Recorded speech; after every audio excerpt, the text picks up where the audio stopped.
Бейнеу аудандық ауруханасы заманауи құралдармен жабдықталды. Мекемеге 4 жаңа медициналық құрал жеткізілді. Атап айтқанда ультрадыбыстық зерттеу аппараты, компьютерлік томография, жылжымалы және стационарлық рентген де бар. Сондай-ақ нысанның асхана және кір жуатын бөлмелері жөнделіп, 38 жылдан кейін жаңа лифт орнатылды.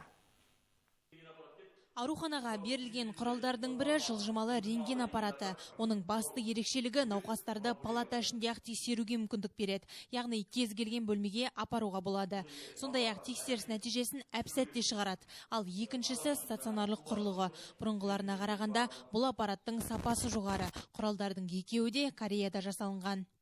Барлығы да орнатылып, қазір өздерінің жұмыстарын жүргізіліп жатыр. Компьютерлік томографияның құжаттарымен тексеру жұмыстары жүргізіліп жатыр. Егер қорытындысын күтіп отырмыз, егер қорытындысының барлығы шыққаннан кейін дальнейший компьютерлік томографияны қолдануға жұмыстарын бастаймыз.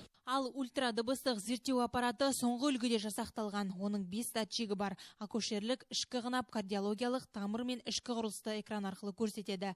Енді аудандағы жүкті әйелдер қалаға сабылмай-ақ жергілікті ауруханада тексере алады дейді мамандар. Бұрын соңды Бейнеу ауруханасында бұндай УЗИ аппарат болмады. Сол себептен енді жүкті әйелдің ішінде туа біткен ақаулар өте жоғары болатын болады. Бала шетінеуі көп болған болатын. Осы аппарат келгелі енді ойлаймыз, соның арқасында ол показатель төмендейді деп сенемін.